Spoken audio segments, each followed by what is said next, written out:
மாலை தூபம். மாலை தூபத்திற்கு உங்களை அன்புடன் வரவேற்கிறோம்.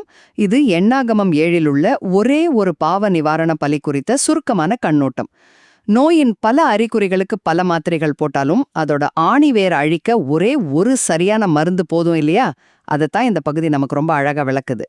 முதலாவது, எண்ணாகமம் 7ஆம் அதிகாரத்துல கடவுளோடு இருக்கிற உறவை கொண்டாடும் சமாதான பலிகளுக்காக 17 விலங்குகள் அர்ப்பணிக்கப்பட்டுச்சு.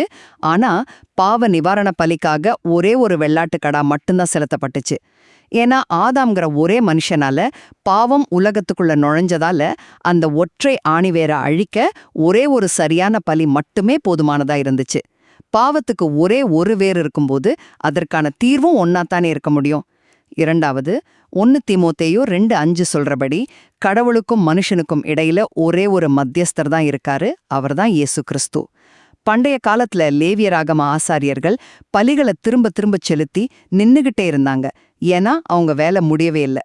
ஆனா கிறிஸ்துவோ உலகத்தின் பாவங்களுக்காக தம்மையே ஒரே முறை பலியா கொடுத்துட்டு வேலை முழுமையா முடிஞ்சதால கடவுளோட வலது பாரிசத்துல நிரந்தரமா உட்கார்ந்துட்டாரு. இறுதியாக கிறிஸ்து சிலுவையில முடிச்ச அந்த முழுமையான கிரியையோட நாம நம்மளோட சொந்த முயற்சிகளையோ நற்செயல்களையோ சேர்க்க வேண்டிய அவசியமே இல்ல. எல்லாமே முடிஞ்சிருச்சுன்னு தெரிஞ்ச பின்பும் ஏன் நாம தேவையில்லாம நம்ம சொந்த முயற்சிகளை சேர்க்க துடிக்கிறோம்? அந்த ஒற்றை பலியிலேயே நாம பூர்ணமான இளைப்பாறுதலை நிச்சயமா அடையலாம். இயேசு கிறிஸ்துவின் அந்த ஒரே பலி உங்கள் வாழ்வின் அனைத்து பாவங்களுக்கும் என்றென்றைக்கும் போதுமானது.